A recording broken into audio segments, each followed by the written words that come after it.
Good morning! Kain tayo mga lalabs. Ngayon lang tayo mag-breakfast. Yan. So, ang ulam natin is sinigang. Yan, sinigang na bangus. So, ito ang ating ulam. Kasi na-miss ko na yung na-miss ko na yung sabaw. Teka lang guys, patayin ko muna electric fan. Maingay. Wait lang guys.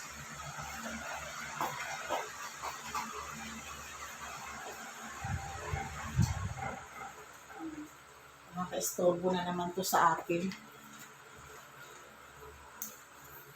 Ayan, kain tayo. Meron tayong patis.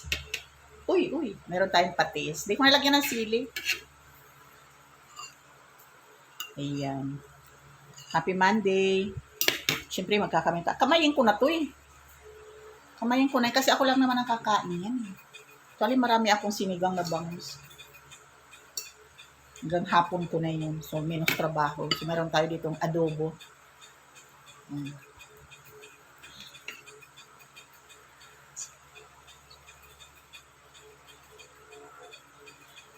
Ayan, kain.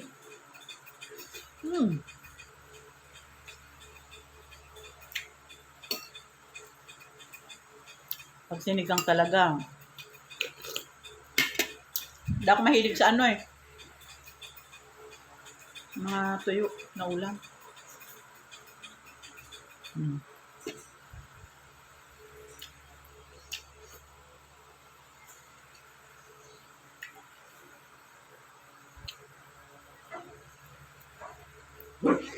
Dami.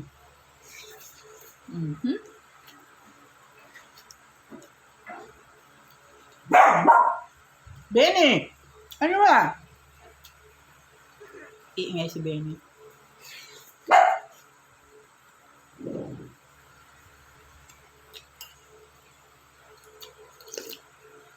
Ito talagang breakfast ko, guys.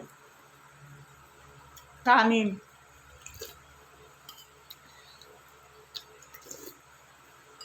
Bira ako sa mga pagkain ng almusal na mga tinapay na yan or minsan kamote. Yun, kamote pero once in a blue moon. Kanin. Maga ako nakapaligo.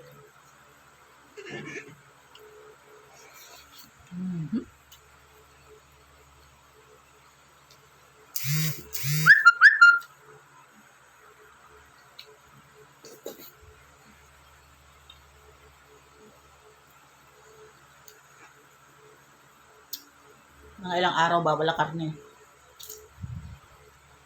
Kaya marami akong isda.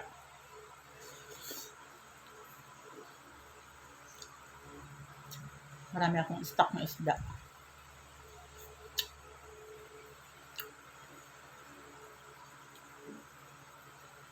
Masarap talaga may himay ng ulo.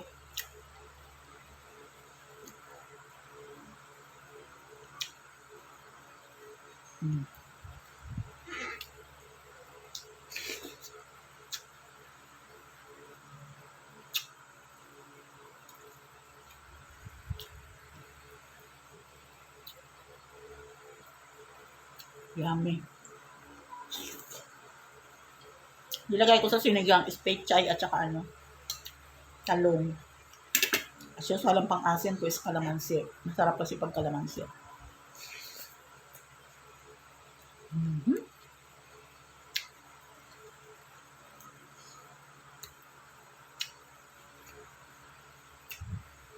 Time check. 8 a.m.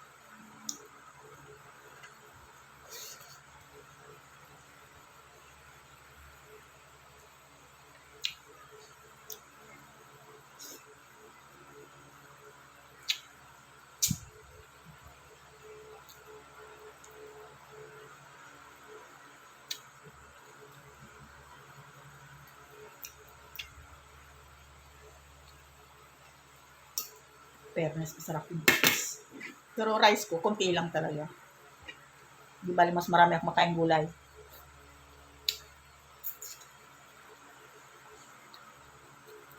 Guys, sana bakasyonin yung mga lalabs.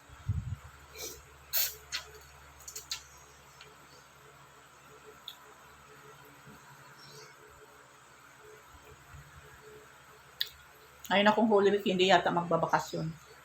Walang kwarta eh. Ang anak ko lang, isang uwi ng Bicol.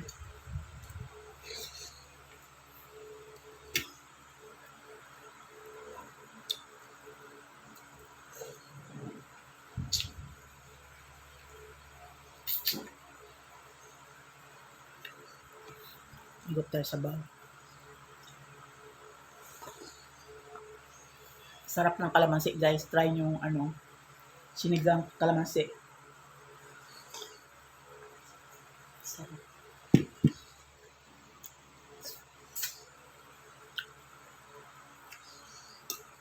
Tapos may patis. Yummy. O kaya tuyo. Sarap.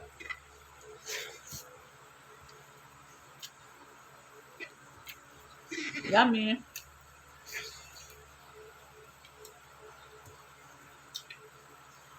Paborito ko sa isda, ulo. Ulo ng tulingan. Ulo ng bangus. Tilapia. Basta ulo.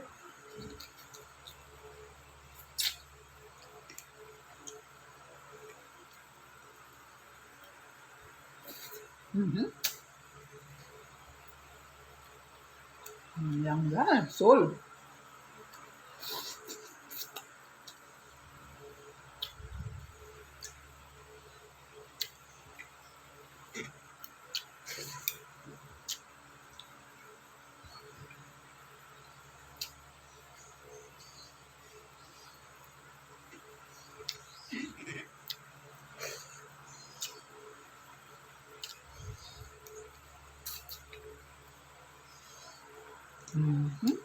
Thank you, Lord. Thank you so much.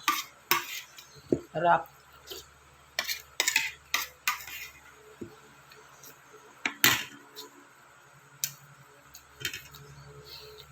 May sabaw pa, guys. Sigupin na natin.